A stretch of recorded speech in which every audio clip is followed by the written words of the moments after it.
Hi, Probable Causation listeners. Before we start today's episode, I want to let you know that we've launched a Patreon account for the show. Making this podcast is fun and rewarding, but unfortunately, it is not free. By becoming a supporter on Patreon, you'll help make this endeavor more sustainable. For just $5 a month, you can enjoy the warm glow that comes with supporting a public good. You'll also get occasional bonus episodes, and we've got some fun stuff in the works there. For $10 a month, you'll also get extended cuts from our interviews with early access to our interview schedule and the opportunity to submit questions for the guests to answer during those extended interview segments. You can subscribe at either level at patreon.com/probablecausation. That's patreon.com/probablecausation. If you're interested in sponsoring the show at a higher level, please email us at sponsor@probablecausation.com. We'd love to chat with you. In any case, I hope you'll consider becoming a supporter of the show at any level. Thanks in advance for your financial support. And as always, thanks for listening. And now on to this week's show.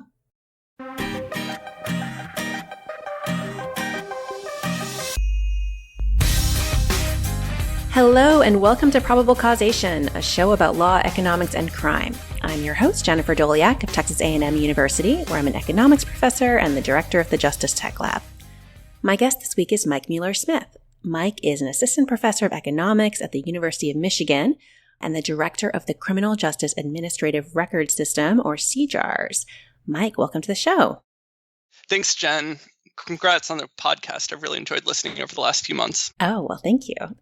So we're going to talk today about CJARS, as well as a new paper you've written using CJARS data on the effects of the criminal justice system on inequality and economic outcomes. So to set the stage for us, could you tell us about your research expertise and how you came to work in this area? Yeah, so I'm an assistant professor of economics at the University of Michigan. My research focus is twofold. I'm interested in quantifying both the scope and impact of the justice system in the United States. The idea being, can we assess whether policy and practice are delivering their intended objectives of creating safe, productive, and healthy communities in the U.S.? And second, behind all of this work, whether it's studying incarceration or diversion in Texas, domestic violence in New York City, or the multi-state inequality project we're discussing today, I'm really excited about how we can leverage administrative records for research purposes in the social sciences. So every day, businesses, government agencies, and nonprofits go about their daily work, logging individual level transactions on a multitude of important social and economic phenomena. Whether they realize it or not, these records can be used as data for research purposes. And what I find really attractive about this idea is that it's a potentially low-cost, sustainable resource that has transformed a variety of fields of research to date. So in this vein, I'm the co-founder and director, as you mentioned, of the Criminal Justice Administrative Record System, or CJARS, which is trying to bring this revolution in information technology to the space of criminal justice research. And I know that a lot of listeners out there are interested in data, especially new data. Who doesn't love new data? And using data to better understand the criminal justice system. So I do want to spend some time today talking about the CJARS project that you direct. So tell us more. What is CJARS and how long has this project been underway? So CJARS is the first nationally integrated criminal justice data repository that can follow individuals through the criminal justice system, as well as link with existing social and economic data held by the federal government. It's a joint collaboration between the University of Michigan and the U.S. Census Bureau, where my co-PI Keith Finlay is based. And we're currently collecting individual-level digitized administrative records from police, sheriffs, criminal courts, institutional facilities, and community supervision programs like probation and parole. The project was started soon after I arrived at Michigan in 2015 with pilot funding from the Laura and John Arnold Foundation. In the time since, we've shifted to being supported by the Bill and Melinda Gates Foundation, and we've recently finalized a new 4-year funding agreement with the National Science Foundation. So how many states do you currently include in your data set? And I guess more importantly, or certainly I'm sure many people are wondering, how have you obtained those data? So we currently have over 700 million lines of raw data from 14 states that cover roughly 57 million unique criminal justice events, for instance, like court charges or prison entries. And this covers over 17 million unique individuals. The bulk of the information, though, comes from 8 states where we have both current population information as well as historical records dating back often multiple decades into the 1980s. We collect our data through 3 mechanisms. First, when agencies post data to the public domain through their websites, we seek to harvest that information through a technique known as web scraping. Essentially, we write algorithms that direct servers to search and document any published caseload information from criminal justice agencies on the web. Second, when data is not in the public domain, but is legally considered public, we file Freedom of Information Act or FOIA requests to purchase similar information about caseload composition and criminal justice outcomes. Finally, when information is not legally public, we reach out to agencies to establish data use agreements, which provides us access to confidential caseload information. The production and maintenance of criminal justice records in the U.S. is highly decentralized, down to the state and often county level, with a wide range of access rules and procedures. And so we try to use a flexible approach to data collection through adapting to local environments to ensure that we cast the broadest net possible. And are you able to tell us which states make up the bulk of your data at this point? So the bulk of the data currently comes from 8 states. And if I can remember this correctly, it is Florida, Michigan, Texas, North Carolina, Nebraska, New Jersey, Pennsylvania, and Wisconsin. Okay. And I assume the goal is to eventually get to all the states. Is that true? The goal is to have this be a national platform covering all of the United States. We'll talk a bit later about some of the challenges associated with this, but that is on the horizon, although it's a distant horizon. Right. So some people might be thinking, we have the Bureau of Justice Statistics that already collects lots of data. So why don't we talk a bit about kind of how this differs from what already exists? Could you compare the resulting data set that you've put together to other available data like the NLSY and the National Corrections Reporting Program and the state court processing statistics and all the other data sets collected and maintained by BJS? And I guess the overarching question here is, what can we do with CJARS data that we can't do with those existing data sets? Yeah, so I want to start by talking about the constellation of data collection efforts by the federal government and the Bureau of Justice Statistics in particular. So BJS funds a number of efforts to report on the criminal justice system that most people working in this area will already be familiar with. There's the Uniform Crime Reporting Program, or UCR, the censuses of state and federal adult correctional facilities that support the production of the annual reports on the size of the correctional population, the annual parole and probation surveys, the National Correction Reporting Program, just to name a few. The data collection efforts from the BJS often target a single stage of what we think of as the complete criminal justice system.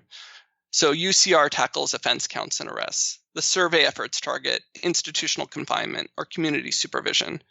With the one exception of a project that's linking multi-stage data from the federal criminal justice system specifically, the reporting on state criminal justice systems is segmented into the specific independent parts. At the same time, the majority of this information is not longitudinal in nature. So what I mean by that is we can't follow the same offenders over time, even within, for instance, arrest data or within court data. And we can't integrate this information with non-crime outcomes like earnings and employment trajectories or household composition and family structure, things that might be impacted by criminal justice interactions or be a cause of criminal activity in the first place. The state court processing series, which you mentioned, which is one of the most important sources of information on criminal court proceedings in the U.S., actually has in fact been dormant since 2009. So even if the issues of integration and longitudinal data structure were solved, BJS doesn't necessarily have the resources at hand to consistently maintain all of the information they seek to collect. So in the absence of kind of comprehensive longitudinal integrated data, there have been a variety of non-governmental efforts that have come to the front and have been playing an important role in research. So for instance, the National Longitudinal Survey of Youth, while not intended as a criminal justice specific data set, does collect information on interactions with the justice system.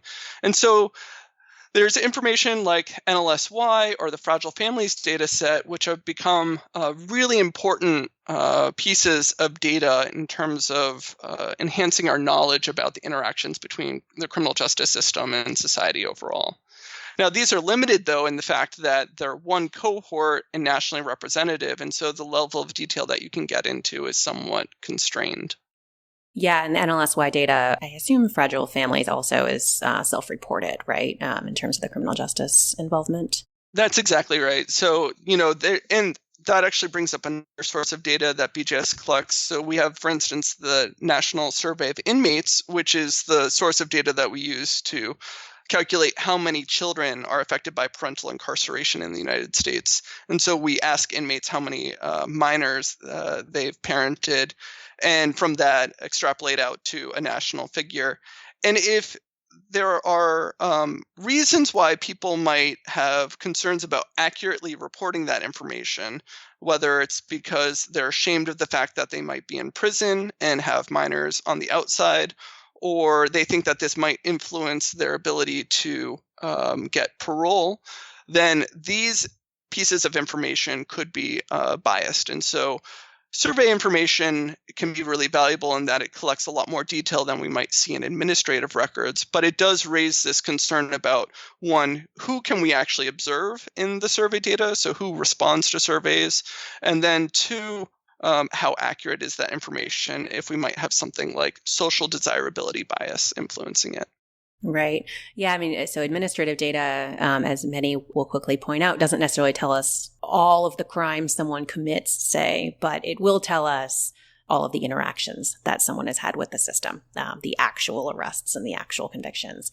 So you don't have to worry about losing people if you're serving them over time and all of that. So admin data are really nice. It is really amazing. I feel like every time I talk with policymakers or, any just citizens who are interested in criminal justice, but aren't researchers themselves, I think that one of the first things I have to clarify is how little we know, right? Like how incomplete all of these data efforts are. And, they're the people who work at BJS and in these other spaces obviously are doing the best they can, but it is just remarkable for such an important set of programs across our country that we just have so little data. And I imagine this is something you also wind up talking about a lot, just like pointing out the big hole here.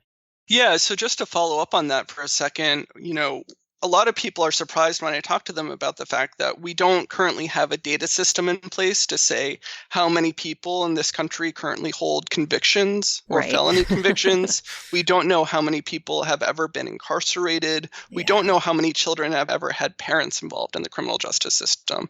There are researchers who have made attempts to try to get at this information, and often these will take assumptions in terms of using imperfect methodologies, but to try to approximate the best that we can given the available information. But we currently don't have a system in place to actually track this information. Right. It's just amazing. So kind of along those lines, I mean, just to get a bit more in the weeds for a minute, you're collecting data here. I mean, the logistics of doing this are it's just, it's really difficult, right? So you're collecting data from across the country, that's produced and maintained often at the county level or city level without a common data standard or format. Everyone, has their own data system. So you can't even link usually within a county, like across arrest to convictions to incarceration. Like even that is really hard. So for listeners out there who have not themselves had the pleasure of working with administrative criminal justice data, explain why exactly this is so difficult and what challenges are unique to this enterprise that other data collection efforts typically don't face. So every National Academy's review of criminal justice in the past 30 years has noted the lack of a national integrated justice data system in the United States, and that without such data, research, policy, and practice have been potentially narrow in both scope and effectiveness. But the problem has been that agencies are often siloed, operating largely independently, frequently at different jurisdictional levels, and so there hasn't been an easy solution of integrating this data given the legal and financial barriers. So one challenge that you alluded to is simply acquiring the data. We're really proud of the data collection efforts that we've had to date, But realistically, getting to 50 states comprehensively is going to be a 15 to 20-year challenge at least. We only have so many people that we can be engaging with at a given time for data use negotiations. And so reaching this 50-state goal will take a number of years. Second, the data that we collect doesn't contain unique identifiers. People often joke about how, there are different qualities of data across different areas of social policy. Health data is often raised as one area that's thought of as very bad, but criminal justice data, I think, is universally considered the worst. We've got them beat, yeah. So, we don't have something like a social security number that's available across all of these different data sets that we're collecting. Often the best personal identifying variation or information that we have are just names and dates of birth in the data.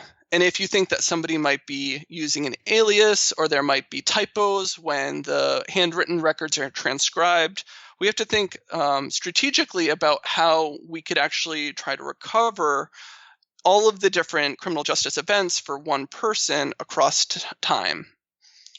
So we deploy algorithms to figure out who the same person both within and across these different data sets.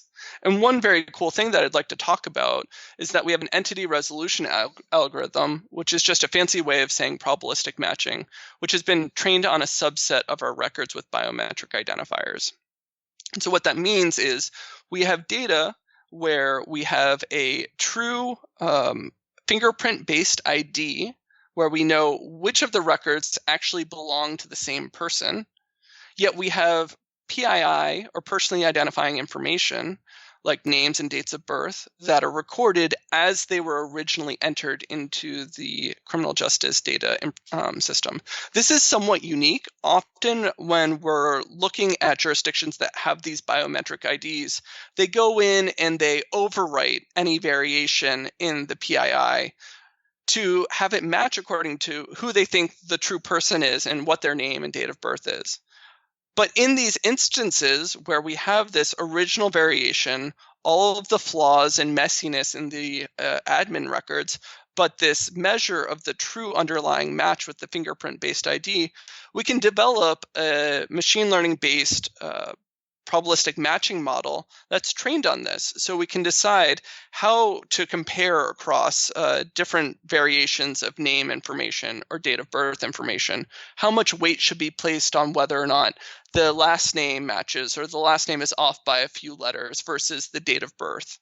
And so with that, we've been able to achieve things like precision rates, which is statistics used in the matching literature, which is a measure of how many of the matches that we make are true matches when we're going through and deploying this machine learning algorithm.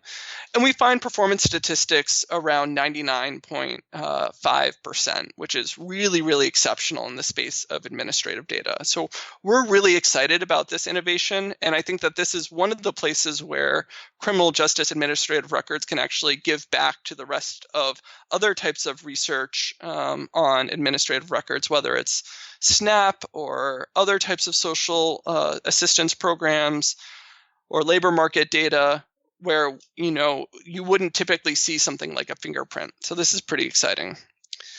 Finally, each data set that we acquire has its own unique way of coding stored information. Sometimes this isn't a big deal. So like if a date is stored as year, month, day versus month, day, year, that's pretty easy to handle. We can code that up pretty quickly.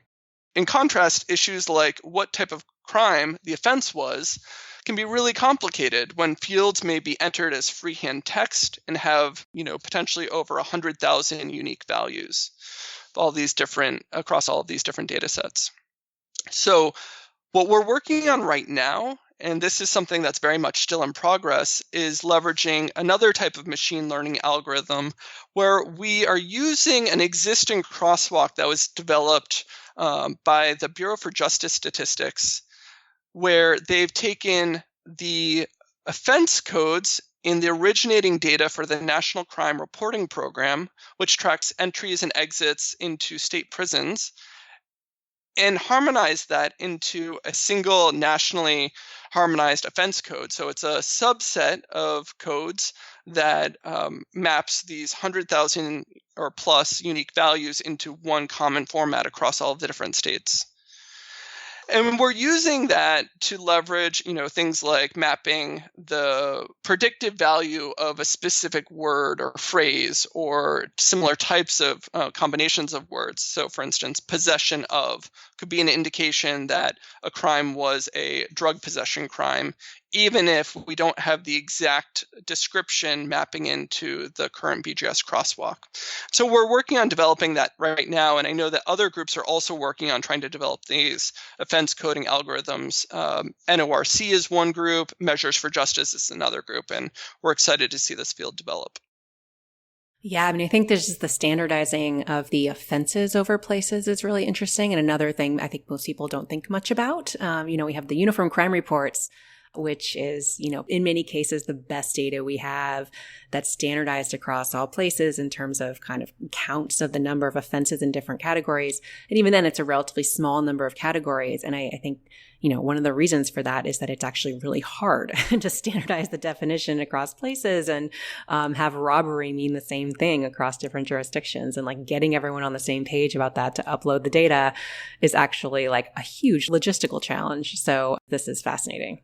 Yeah, so one of the things, I know that you want to talk about data access in a moment, but one of the things, just thinking about what we're trying to do as an organization, we're going to try to do the best job that we can. And I'm sure that there are others who can add more to this. When we go through to create an external access mechanism, our intention is to provide, the coded information as we've pulled it together to lower barriers to access so that it doesn't feel overwhelming to work with this data. But we're also intending to provide access to the raw, original, very messy offense code information, and the same would correspond for a variety of other variables. Provide the original source format so that if there's some sort of specific detail, you often see this in legal research on how certain crimes are prosecuted in one way versus another, that variation will still be in there, even if we've scrubbed over that in the algorithms that we've deployed. Great. Yeah. And we will get to data access in a minute, but I do want to talk a little bit more about kind of the possibility here. So talk a bit more about your partnership with the U.S. Census Bureau. That aspect of all of this seems especially exciting in terms of what these data will be able to tell us. Yeah, so I think the partnership with the Census Bureau is one of the things that really sets our project apart. So all of the data that we collect at the University of Michigan, we go through, we harmonize it, we link up the same individuals, we try to map out what we call the criminal episode so we can say which arrest led to which court charge led to which period of sanction. And once we have all of that data cleaned up, we take that and we ship it off to the Census Bureau.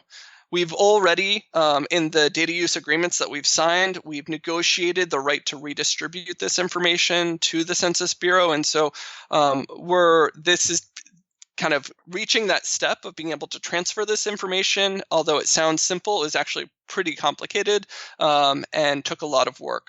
But we send the information off to the Census Bureau, and it goes through another round of probabilistic matching to integrate our PII into what's known as a PIC, or I believe this is the Protected Identification Key, which is kind of like a hashed social security number that's held internally at the Census Bureau. It's never published anywhere. There's no reason anyone would ever interact with their PIC, although you and I and everyone else in the United States has one.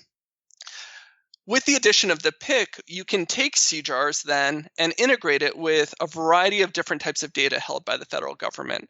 So one of the things that we're doing in the project we're talking about today is we've linked CJARS data at the individual level to individuals' own responses in the American Community Survey as well as the decennial census. But there are a variety of other types of data that you could think about. Things like administrative measures of earnings and employment, like the LEHD or the Longitudinal Employer Household Dynamics Program. Or there's data held on public assistance programs or a variety of other things. One of the things that's really challenging in negotiating data use agreements with criminal justice agencies, with this idea that we're going to be hosting their data for researchers to request and access it, is concerns about data security. And what's really valuable about the partnership with the Census Bureau is that they've basically already solved this problem, and we don't need to reinvent the wheel. So we are using the Federal Statistical Research Data Center system to provide a mechanism for external researchers to request, access, and analyze CJARS integrated with a variety of other data held by the federal government. And what's exciting about this RDC system is that there are a number of both physical as well as information technology safeguards that have been put in place that really help instill confidence with criminal justice agencies that we're taking the protection of their records very seriously. Finally, one of the things that I think is really important and exciting about this project, and through our partnership with the Census Bureau, is that all of the records that we're collecting will become part of a permanent federal archive of criminal justice data that could be requested by you, me, any researcher who can go through a federal background check and acquire what's known as special sworn status with the U.S. Census Bureau. And I think this is really important. I think we're at a time where there's a lot of interest and excitement about reforming the criminal justice system in the United States. I think that we have a responsibility and an obligation in the research community to make sure that we have the best and the brightest minds working on this. And so a major goal in CJARS is democratizing access to this really high quality integrated administrative data.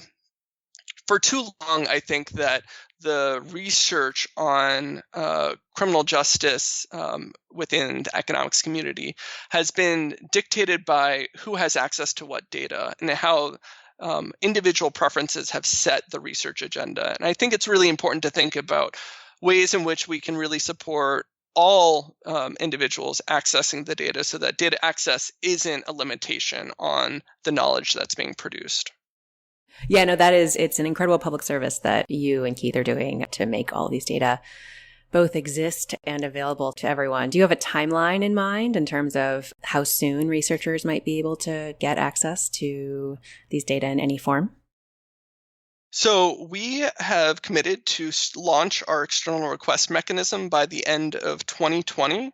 So we are working diligently right now to really kick the tires on the data that we have. There are a variety of research projects that we're doing with the data, and I view this as a way to really assess the nuances and the problems that come up when practically somebody goes to use the data set itself. And so we're really just trying to do our best job right now in terms of providing the best quality data, the best documented data, the best information prior to setting that launch date at the end of 2020. As part of our new funding agreement with the National Science Foundation, I'm excited to report that we'll be publishing a Title 13 proposal guide to help individuals who are not familiar with the RDC proposal process to learn how to apply to access this data, how to make the arguments on what would be data that's in support of Title 13 purposes. And so that's something that I think will really help people actually not just have the data theoretically available to them, but practically available to them. Another thing that is being funded through this grant from the National Science Foundation is that we'll be hosting a national fellowship competition where we will sponsor the access fees for individuals to work with CJARS data. And so people should stay tuned. Probably next year we'll be announcing that, and we'll be taking applications for that program, which is exciting. And then finally, because there is a lot of work that goes into working with data in the RDC, our plan is to put out a synthetic data set that is modeled off of the information that's contained in CJARS and resembles the same essential structure that we have in CJARS, so that individuals can work on exploring the data, analyzing it to a limited extent before going through the big push of submitting a proposal to the federal government to work with the data.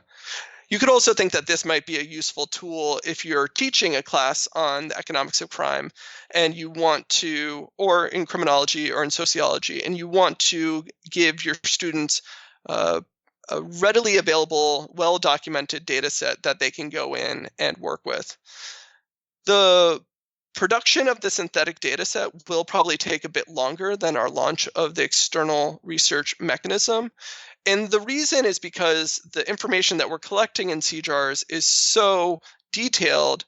You think about linking up, this person was charged in early 1992 with robbery, and then in 2001 they were charged with burglary, and then in 2011 they were released from prison. This creates very unique fingerprints on who somebody is and what their trajectory is over time. And our goal isn't to violate the privacy and the confidentiality of individuals who are involved in the criminal justice system. And so what we need to work on in the coming years is how to effectively maintain the relevant policy analysis variation in the data while still restricting the personally identifying variation in the data in the synthetic data set that we'll be putting out. And so there will be a public data version that will be available, but that probably won't be until 2022, roughly speaking. Just around the corner. Yes. Okay, so one last question before we move on to this paper that we want to talk about. So where can people learn more about CJARS if they're interested, and if they want to contribute in some way, especially if they want to give you data, how should they get in touch?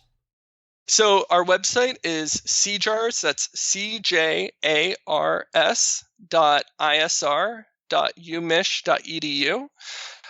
We are working to provide kind of regular updates as we have them on our website, as well as when we have the technical documentation that will get published there as well. We also hire both undergraduate RAs, and we've recently started having postdocs work with CJARS. I'm really excited that one of your students, Jen, Brittany Street, will be joining us next year, and we will be hiring another postdoc again. And so for all of those graduate students out there who are going on the market, please keep your eye on the CJARS job listing in Joe. We welcome your application.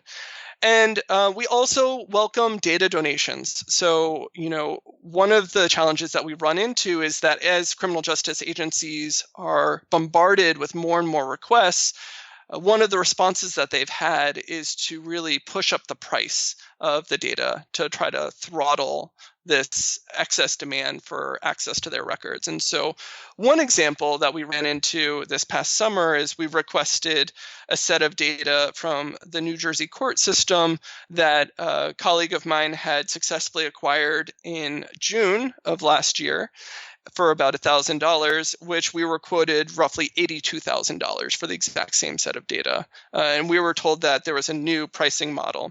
And so, very generously, and I want to give credit where public goods are being donated, Alex Moss and Amanda Egan donated their archive of New Jersey criminal court records to the CJARS project, which we're really excited about. And, I think as we think about trying ways to speed up the acquisition of data from around the country, if there are people out there who have worked with administrative data, they have either FOIA'd or have another form of data collection that permits the legal redistribution of their records to the criminal justice administrative records system, we really welcome having that conversation about how we can give your data a new life. You might be sick of it, but we would love to host it and help other people get excited about it as well.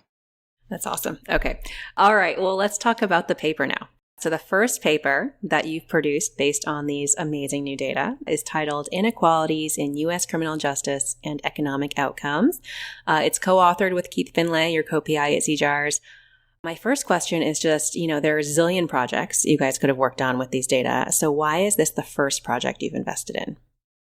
So one of the things that's really exciting about this project is that it addresses some very low-hanging fruit issues that we were talking about earlier that we don't even have very good estimates on the cumulative exposure risk to things like felony convictions or the risk of being imprisoned. So we don't know, we don't have very good estimates on how many people will receive a felony conviction by, say, age 25 or be in prison by age 25. And so what we can do with this is, one, develop really good new estimates on this using the wealth of data we've collected in CJARS, but we can take it a step further and say, not just in the states covered by CJARS overall, but by where you were born or when you were born or whether or not you're a Black man or a white woman or a Hispanic woman, how do these rates change? And so there's kind of a fundamental gap in reporting on the criminal justice system that we're addressing with this project that we're really excited about. And then we can think about how this variation ties into a variety of social and economic phenomena that we've observed over the last half century in terms of changing income inequality and family structure in the United States, and what potential role the criminal justice system might be playing in that process. And so I think that this is a really nice way to introduce CJARS to the research community overall. And you had alluded a little bit earlier to, people have tried in previous studies to estimate some of this stuff. And so talk a little bit about those studies. Like, what had we previously known about this topic? Yeah, so, I think a lot of what we get in terms of the reporting on the criminal justice system, we can think about it coming in kind of three different forms. One is a large volume of point-in-time estimates from the federal statistical agencies. So, for instance, we have reports that say that 2.6% of adults in the United States were under some form of correctional supervision at year-end 2016, or that, in the middle of 2007, 52% of state inmates and 63% of federal inmates reported having minor children, and this accounted for about 2.3% of the resident population under 18. So these are point-in-time estimates, which really don't track the cumulative exposure to the criminal justice system. In the absence of having really solid data to estimate this, there are a couple different approaches that have emerged. One is our model-based estimates. And so we have life table approaches. You can think of the work by Becky Pettit and Bruce Western, which suggests the cumulative risk of time in prison is 3% for whites, 20% for Blacks by their early 30s for those who were born in 1965 to 1969. Or there's work, a paper that I cite myself, Shannon et al. 2017, which says that 8% of all adults currently have felony convictions, and 33% of African-American adult men have felony convictions. And this is an approach that uses case filings and convictions, as well as an assumption about recidivism rates and how that would, in steady state, generate a prevalence rate of felony convictions in the population. And so in both of these approaches, it's really dependent on whether or not the assumptions that are being made are satisfied in the true underlying data.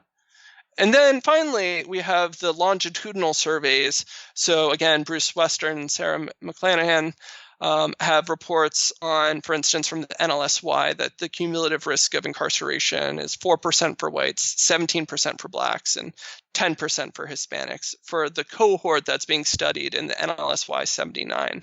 Now, this is limited in the way that it's one estimate that's nationally representative and a single cohort. So we can't really dig in on which states might be driving these rates and how this might have evolved over time. Now, on the latter half of what we're studying in terms of the relationship between changes in the criminal justice system and economic outcomes, there have been a number of efforts that have sought to explore how criminal justice system change, specifically the period of mass incarceration, how this has influenced a variety of outcomes like earnings and employment, family structure, changing marital patterns within the Black community. And a large focus in this has often been trying to relate the contemporaneous incarceration rate to a variety of these economic and social phenomena.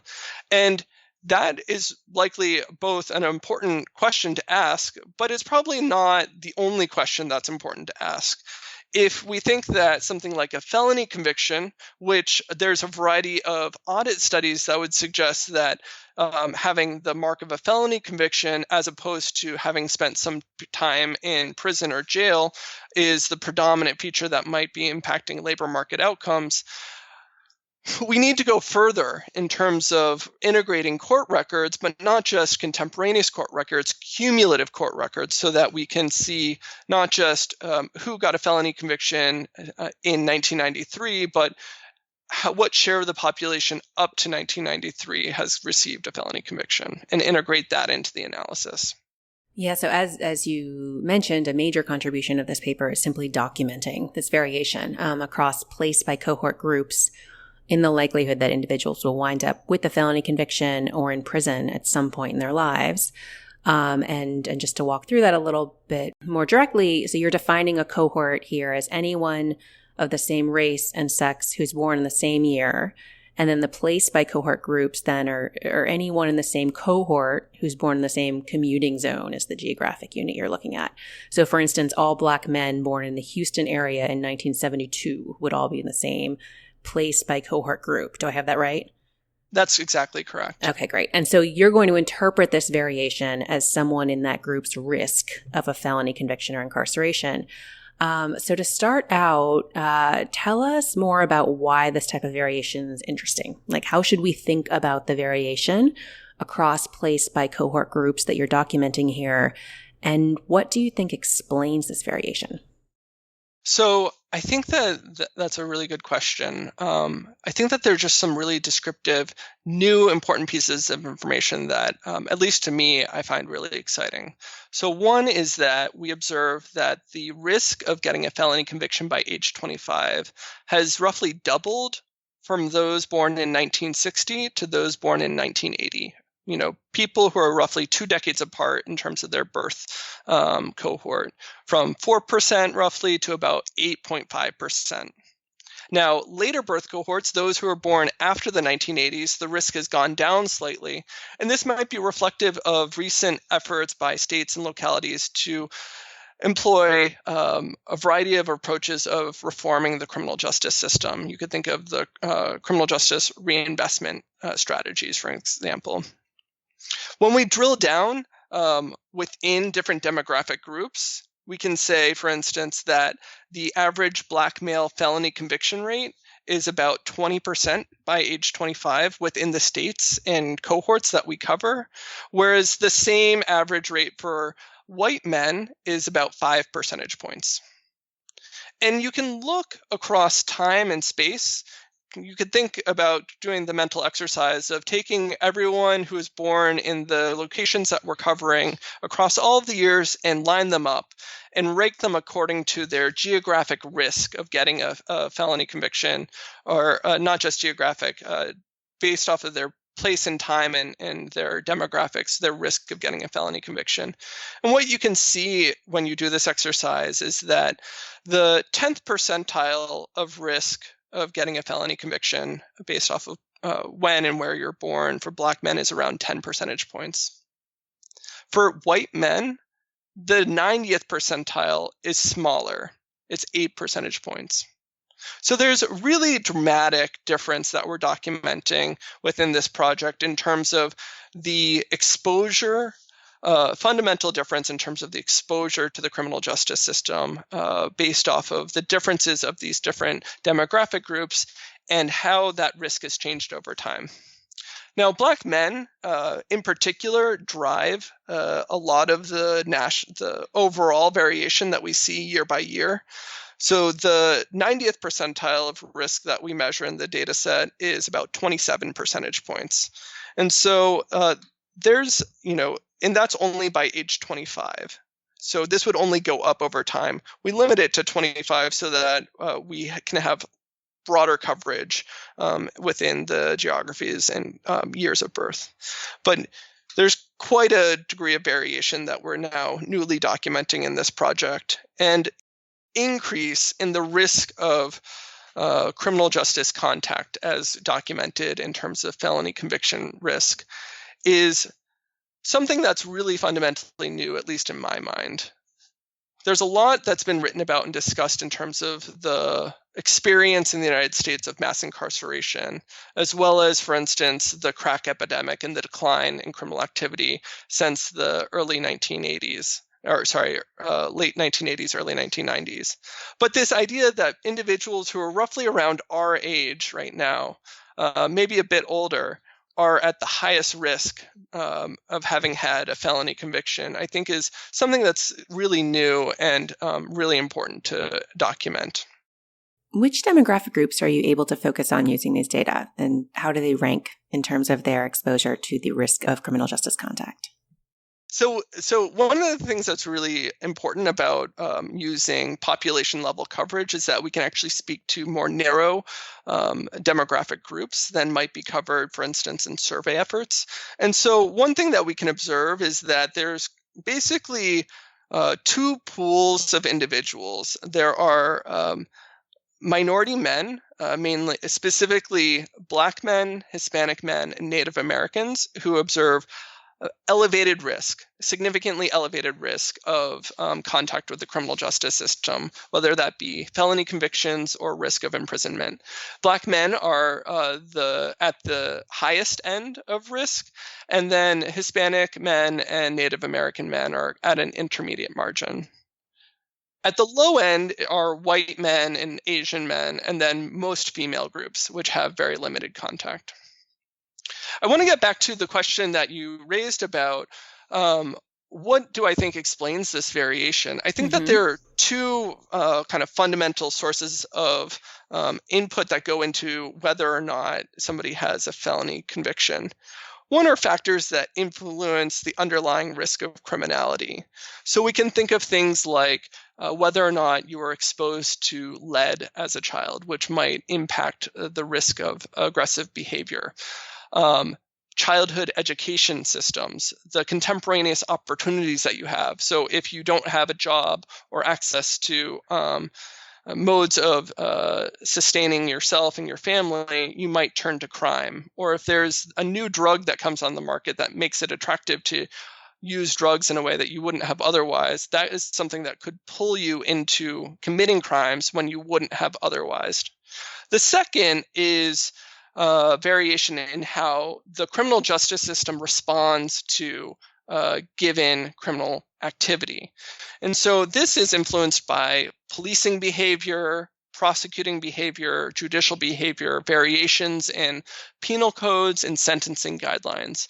And so what we're focusing on in this project is using a research design which, as best as we understand, is eliminating a lot of the variation that stems from the factors that increase your criminality, and in the data that we're observing appears to be more driven by responses to state policies.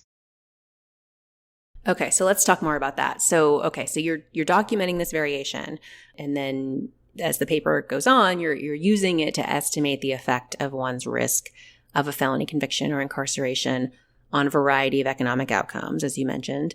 And more specifically, what you're doing here is regressing those economic outcomes on that place by cohort risk factor that we just talked about. And your goal is to measure the causal effect of that risk factor.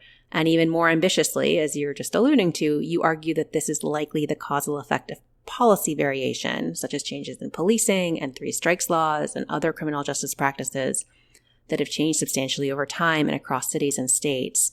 So this leads to the question of what we need to believe in order to interpret the results in your paper as the causal effect of this sort of criminal justice system driven risk of a felony conviction or incarceration. So talk us through that a bit more. What other factors are we worried about here? You just mentioned things like lead or employment or stuff like that. And then what checks do you do to convince yourselves that you're measuring the impact of policy variation and not variation in the underlying criminal behavior of the people in those cohorts? Yeah, thanks, Jen. So what we're doing in this paper is we're looking at the correlation between these risk factors based off of when and where you were born and what demographic group you are and your economic outcomes and socioeconomic outcomes. There's no reason necessarily that the variation isn't fundamentally driven by both of these factors, issues that drive criminal activity as well as issues that drive the response to criminal activity by public agencies. What we employ are a fixed effects research design where we're going to demean by your place of birth as well as your year of birth and look at the residual variation in both the outcomes and the risk factor and look at the correlation. Now, even there's still strong arguments that could be made that there are dynamic factors within cities that could be violating an assumption that this is the causal effect of the criminal justice system on economic outcomes, that there's some other contemporaneous adjustment that's going on in terms of potentially, let's say, education policy or reorganization of cities in light of gentrification. And so what we do is look in the data at the degree to which we can assess whether or not these relationships are persistent after we've put in these fixed effects. So one thing that we do is we look at whether or not childhood home environment for the cohorts that are destined to go on to become high risk of having a felony conviction are systematically better or worse than the childhood environment of those who are not destined to go on to have high risks of felony conviction. So what we're doing is we're putting on the right-hand side of the regression with fixed effects the felony conviction risk, and then on the left-hand side, whether or not your family owned your home, what the income of your parents were when you were between the ages of 0 to 6 years old, whether or not you started school on time or had started school between the ages of 0 to 6, which could be a measure of whether or not there had been some sort of mental delay that could be associated with lead exposure, for example. So we link at the geographic level all of the future variation that will happen to these different cohorts in their felony conviction risk to their individual level responses in the decennial censuses from when they were between the ages of 0 to 6, and we don't see any systematic correlation. So we don't find that the individuals who were from very poor backgrounds are the ones who go on to commit higher rates of felony convictions later on in life. So that's one thing that we do to explore. Another set of analysis that we do is we look at the contemporaneous environment when somebody turns 18 and whether or not conditional, again, on these fixed effects, if that is associated with higher or lower risk of felony conviction. We look at two different major sources of variation. One are a variety of labor market statistics supported by the local area unemployment statistics program. So we look at, for instance, the labor force to population ratio or the prevailing unemployment rate when somebody turns 18. And we don't find any systematic correlation there as well after applying these fixed effects, which is surprising in some ways because you would think that the economic opportunity would be a major factor that contributes to the risk of having a felony conviction at some point between the ages of 18 and 25. The other variable that we look at are the prevailing crime rates as reported in the Uniform Crime Reports, the UCR, and whether or not that is systematically correlated with the cumulative exposure rate between ages 18 to 25. And interestingly, we don't find a systematic correlation. We don't find any statistically significant correlation between the prevailing crime rate when somebody turns 18 and what their risk of getting a felony conviction or going to prison is by the time that they reach age 25. And we think that this prevailing crime rate is something that really helps us capture a variety of phenomena that would be fundamentally impossible to capture using the administrative records and other types of survey data we have available. We think that the crime rate is probably capturing the prevailing norms or the opportunities for crimes, which might be things that would be really hard to document by themselves. And so these are the ways in which we're seeking to rule out or basically quantify whether or not we think that when we go to look at economic outcomes, it is factors from the first category, the influences that encourage criminality that are driving the economic relationship that we'll be talking about later versus the policy variation. And we give two examples of policy variation in the paper.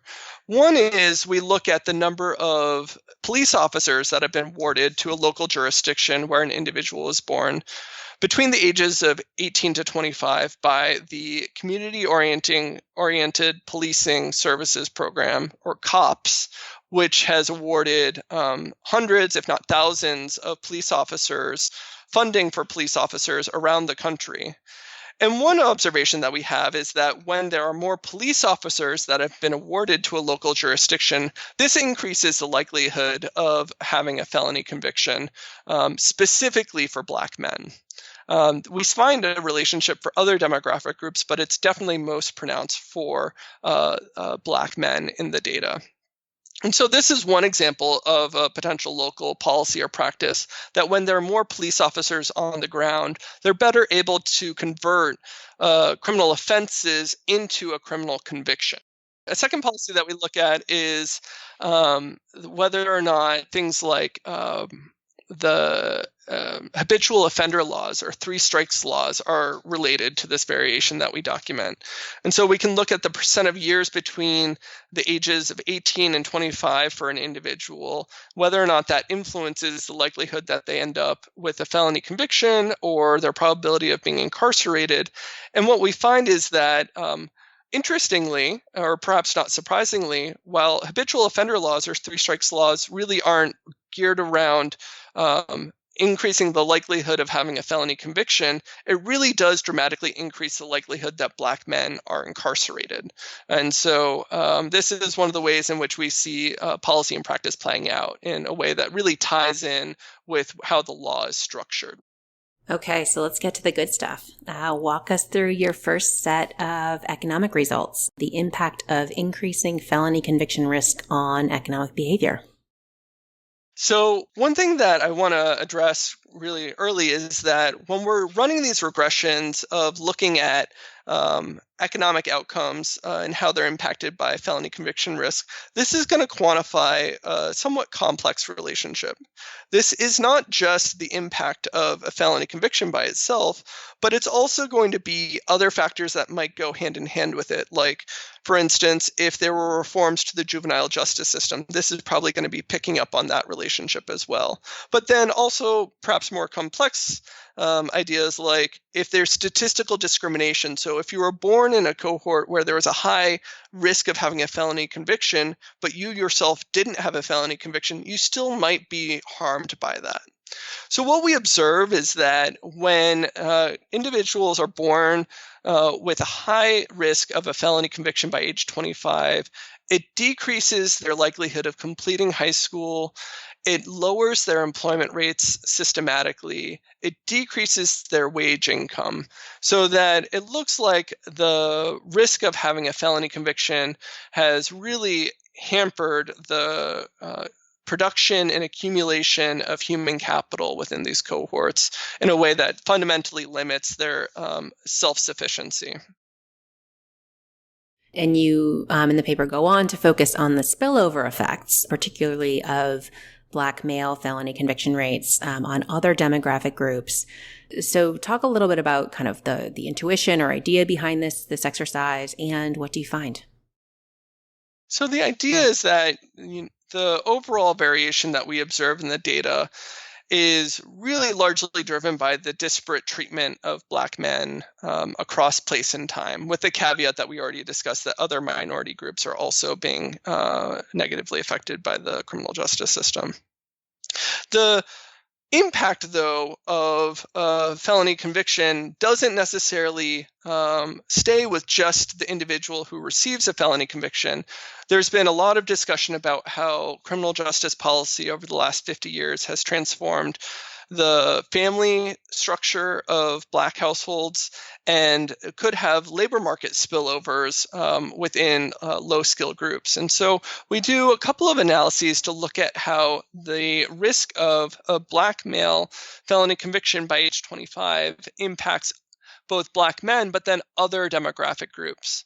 What we find is a pattern where as Black men are being pushed out of the labor market, whether it's because they're physically or effectively incapacitated by incarceration or felony conviction, we see an increase in participation among Black women.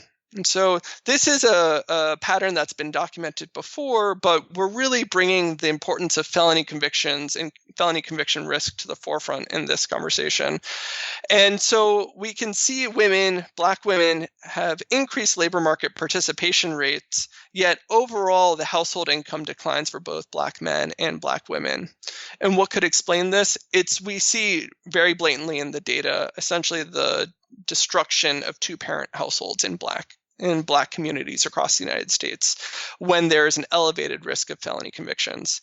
There is a decrease in total adults in the household for Black men and Black women, and there does appear to be some suggestive evidence that there might be an increase in minors for Black women. Now, we also document spillovers where non-Black men appear to benefit from the exodus of Black men out of the labor market. And I don't think that this necessarily has to be anything nefarious going on, but it makes sense just in terms of a general equilibrium adjustment that as one demographic group is having their labor supply constrained, labor demand will go and seek other demographic groups to employ. And so we can observe patterns where it appears that non-Black men are benefiting as Black men are being restricted from the labor market or excluded from the labor market effectively.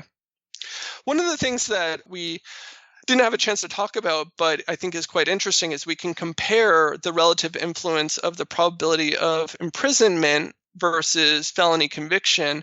And when we do these comparisons across the different types of analysis that we've talked about, it does appear that felony conviction risk is the predominant driver of the economic relationships that we're observing, rather than what's been the predominant narrative to date, that mass incarceration has been the cause of economic decline and challenges and transformations within family structure within minority communities. And so I think that this is an important thing to raise, in that without the data infrastructure that we have in place in this project, it would be fundamentally impossible to have documented this relationship. So what are the policy implications of this work? What should policymakers take away in terms of how to improve the criminal justice system? One thing that I find a bit challenging in this project is that, we are documenting potentially major changes that have happened within the criminal justice system and how they relate to major changes in social and economic outcomes within American communities. We are not yet at the point where we can say this specific policy needs to be implemented or changed in order to help us achieve our goals of having safe and productive communities. But one thing that I do think is worth addressing is that what we're documenting is these changes in criminal justice policy and practice have really fundamentally transformed the life experiences of certain cohorts in a way that even if we, for instance, start to reduce the incarceration rate today, it's not necessarily clear that that will help all of the individuals who to date now have felony convictions and no longer have kind of the two-parent family and stable income that they might have otherwise gotten to experience because of when and where they were born. And so I think it's really important to think about not just how can we change the practice today, but what do we need to do to support the individuals who have gone through a prior practice in the criminal justice system to help them get back onto a better track in terms of having opportunities for self-sufficiency and employment, opportunities to be happy and productive in the United States. So what's the research frontier here? What are the next big questions you'll be thinking about in the years ahead? So I think that there are a lot of new opportunities that are opening up with the possibility of integrating individual level administrative data on the criminal justice system with a large volume of data on employment and earnings, family structure, a whole host of things. The things that I think are really exciting are the intersections between labor markets and criminal justice practice and policy.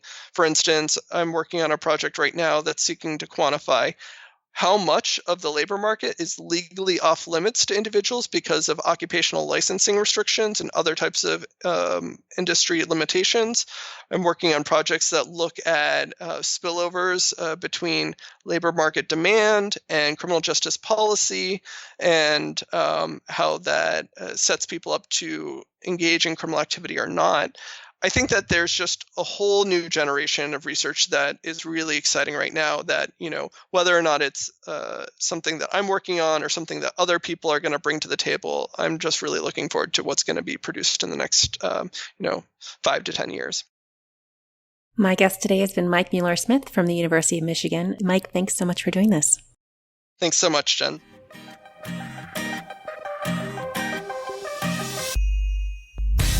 You can find links to all the research we discussed today on our website, probablecausation.com. You can also subscribe to the show there or wherever you get your podcasts to make sure you don't miss a single episode. Big thanks to Emergent Ventures for supporting the show. Our sound engineer is Carolyn Hockenberry. Our music is by Werner, and our logo is designed by Carrie Throckmorton. Thanks for listening, and I'll talk to you in 2 weeks.